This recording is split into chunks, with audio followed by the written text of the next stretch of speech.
Tu as quelque chose d'important à faire. Tu le sais depuis plusieurs jours.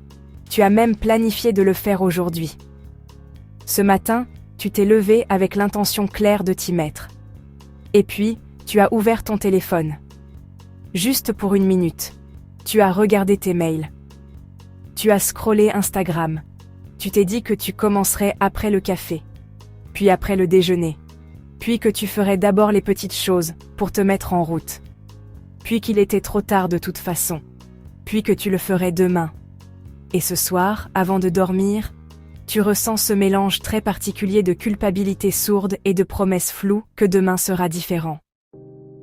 Je viens de décrire ta journée, ou une journée que tu connais très bien. Et voici ce qu'on t'a dit sur ce moment-là.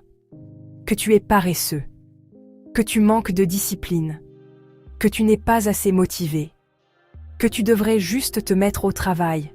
C'est faux, entièrement faux. Et cette explication fausse est précisément ce qui t'empêche de résoudre le problème. La procrastination n'est pas un problème de gestion du temps. Ce n'est pas de la paresse. Ce n'est pas un défaut de caractère. C'est un problème de gestion des émotions. Et une fois que tu comprends ça vraiment, tout change. Pendant des décennies, la procrastination a été traitée comme un problème d'organisation. Les solutions proposées étaient des listes de tâches, des applications de productivité, des techniques de gestion du temps. La méthode Pomodoro, le time blocking, les matrices d'Eisenhower, des outils utiles, mais des outils qui ratent complètement la cible, parce qu'ils répondent à une mauvaise question. Ils répondent à comment mieux organiser mon temps, alors que la vraie question est « Pourquoi est-ce que j'évite cette tâche ?» En 2013, des chercheurs de l'Université de Carleton au Canada ont publié une étude qui a bouleversé la compréhension scientifique de la procrastination. Ils ont scanné le cerveau de procrastinateurs chroniques et de non-procrastinateurs pendant qu'ils pensaient à des tâches qu'ils devaient accomplir. Ce qu'ils ont trouvé est remarquable. Chez les procrastinateurs, c'est l'amygdale, le centre de traitement des menaces et des émotions, qui s'activait en premier et le plus fortement. Avant même que le cortex préfrontal, la zone de la planification et de la décision rationnelle, ait eu le temps d'intervenir. La procrastination est une réponse émotionnelle à une tâche perçue comme menaçante. Pas menaçante physiquement, menaçante psychologiquement. Elle active les mêmes mécanismes de fuite que ceux qu'on a explorés dans la vidéo sur la zone de confort. C'est la même peur. Elle se manifeste différemment. Fuskia Sirois, professeur de psychologie à l'université de Sheffield, résume ainsi. La procrastination est essentiellement une priorité donnée à la gestion de l'humeur à court terme plutôt qu'au bien-être à long terme. Autrement dit, tu procrastines parce que commencer cette tâche génère une émotion négative. Anxiété, ennui, doute, peur du jugement, peur de l'échec, et que ton cerveau choisit de soulager cette émotion maintenant, au prix de conséquences qui arriveront plus tard. C'est un calcul rationnel à court terme, et un désastre à long terme. Mais voilà la bonne nouvelle. Si la procrastination est un problème émotionnel, la solution n'est pas de travailler plus dur ou d'être plus discipliné. La solution est de comprendre quelle émotion tu évites et pourquoi. Et c'est là qu'entrent les 4 types. Il y a 4 types de procrastinateurs. 4 profils émotionnels distincts, avec 4 mécanismes différents et 4 solutions différentes. La plupart des gens se reconnaissent dans un profil dominant, mais beaucoup combinent 2 profils selon les contextes. Écoute attentivement et note lequel te ressemble le plus.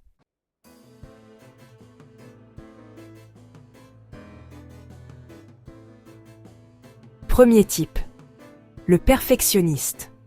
Tu reconnais le perfectionniste à cette phrase qu'il se répète en boucle. Ce n'est pas encore assez bien. Il ne procrastine pas par manque d'envie. Il procrastine par excès d'exigence. La tâche n'est jamais suffisamment avancée, suffisamment peaufinée, suffisamment irréprochable pour mériter d'être livrée, partagée ou même commencée. L'émotion qu'il évite. La honte. La honte de produire quelque chose d'imparfait. La honte d'être jugé insuffisant à travers son travail. Ce que le perfectionniste ne comprend pas encore, La perfection est une protection déguisée en standard d'excellence. Tant que c'est pas encore fini, il ne peut pas être jugé. Tant qu'il peaufine, il ne risque rien.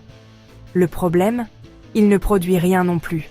La solution pour le perfectionniste, fixer des deadlines artificielles et des standards suffisants explicites. Pas comment rendre ça parfait, mais quelle est la version à 80% qui apporte déjà 100% de la valeur. Le perfectionnisme non traité transforme les talents les plus brillants en archives privées que personne ne verra jamais. Deuxième type, le rêveur. Le rêveur est le plus sympathique des 4 types, et l'un des plus difficiles à diagnostiquer, parce que son profil ressemble à de la créativité. Il a toujours des idées, des projets, des visions, des plans. Il passe des heures à imaginer ce que ça pourrait être, la version finale, l'impact, le résultat. Et très peu de temps à faire le travail ingrat qui mène de l'idée à la réalité. L'émotion qui l'évite. La déception. Tant que le projet reste dans sa tête, il est parfait. Il a tout le potentiel du monde. Commencer, c'est risquer de découvrir que la réalité est moins belle que le rêve. Le rêveur vit dans le futur imaginaire. Il évite le présent réel. Et le présent réel est le seul endroit où les choses se construisent vraiment.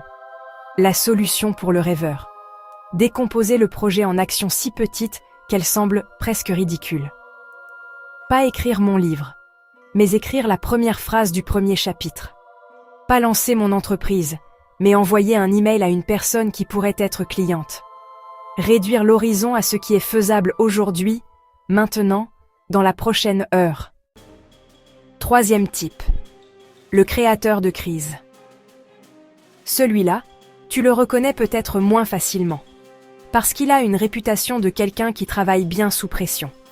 Il remet tout à la dernière minute, et puis il se met au travail dans une frénésie d'adrénaline, souvent la veille, souvent la nuit, et produit quelque chose qui semble miraculeusement correct. L'émotion qu'il évite et qu'il recherche en même temps. L'ennui. Le créateur de crise a besoin de stimulation intense pour fonctionner. Le travail calme, régulier, sans urgence, lui semble insupportablement plat. Donc, il crée l'urgence artificiellement, en attendant le dernier moment. Parce que la pression est la seule chose qui rende la tâche suffisamment excitante pour qu'il s'y attelle. Le problème du créateur de crise, il confond adrénaline et performance. Il produit sous pression, mais rarement son meilleur travail. Et surtout, il paye un prix physique et émotionnel énorme sur le long terme. Le cortisol chronique, l'hormone du stress, a des effets dévastateurs sur la santé, la créativité et les relations quand il devient le mode de fonctionnement par défaut. La solution pour le créateur de crise, créer des urgences artificielles légitimes. Des deadlines intermédiaires publiques, annoncées à quelqu'un d'autre, pas juste notées dans un carnet. Des partenaires de responsabilité. Des engagements qui créent une pression réelle bien avant la date limite finale. Au-delà des solutions spécifiques à chaque type, il y a 3 outils universels qui fonctionnent, quelle que soit la nature de ta procrastination. Premier outil. Nommer l'émotion avant de nommer la tâche. Avant de te demander « qu'est-ce que je dois faire ?», demande-toi « qu'est-ce que je ressens à l'idée de faire ça ?»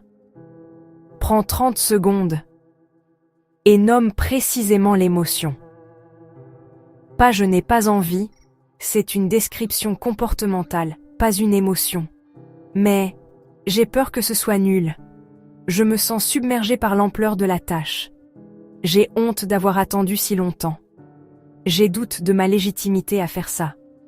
Le simple fait de nommer l'émotion avec précision active le cortex préfrontal et réduit l'activité de l'amygdale.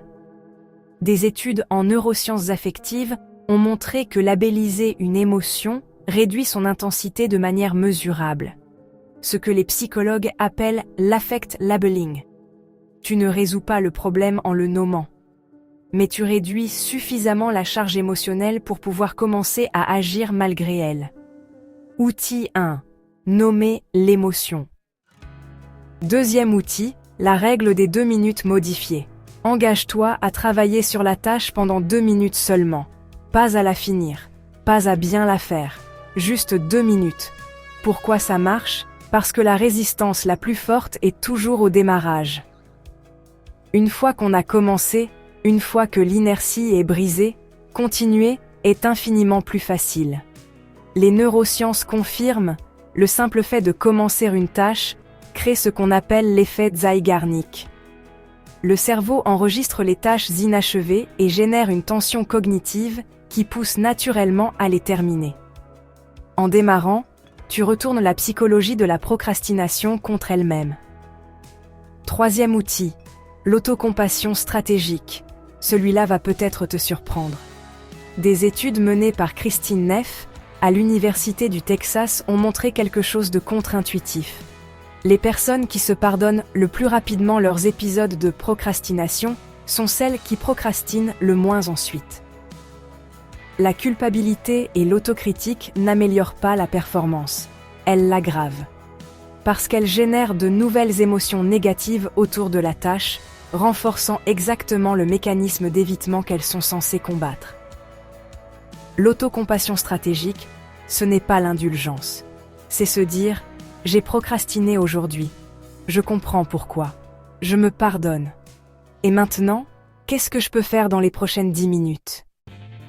Je veux te dire quelque chose sur la procrastination que j'aurais voulu entendre plus tôt. Elle n'est pas ton ennemi, elle est ton signal d'alarme. Chaque fois que tu procrastines sur quelque chose, il y a une information là-dedans. Une information sur toi, sur ce qui te fait peur, sur ce qui ne t'inspire plus, sur ce qui te semble trop grand ou trop petit ou trop risqué. Cette information est précieuse. Si tu l'ignores en te forçant brutalement à avancer, tu avances peut-être, mais tu rates ce que la procrastination essayait de te dire. Les meilleurs créateurs, les meilleurs entrepreneurs, les meilleurs artistes que j'ai eu l'occasion d'observer ne sont pas ceux qui ne procrastinent jamais. Ce sont ceux qui ont appris à lire leur procrastination, à comprendre ce qu'elle signale, et à y répondre intelligemment, plutôt qu'à la combattre aveuglément. Quand tu procrastines sur un email difficile, c'est peut-être que tu as peur du conflit qu'il pourrait générer. Quand tu procrastines sur ton projet depuis des mois, c'est peut-être que quelque chose dans ce projet ne correspond plus à qui tu es devenu. Quand tu procrastines sur une décision importante, c'est peut-être que tu n'as pas encore toutes les informations dont tu as besoin, et que ce n'est pas de la paresse, c'est de la sagesse. La procrastination n'est jamais aléatoire. Elle pointe toujours vers quelque chose. Et apprendre à lire ce quelque chose est l'une des compétences les plus précieuses qu'on puisse développer. La révélation finale. Et celle-là, elle s'applique à tous les types. Voici ce que tu évites vraiment quand tu procrastines. Pas la tâche, pas le travail, pas l'effort. Tu évites la confrontation avec ta propre capacité.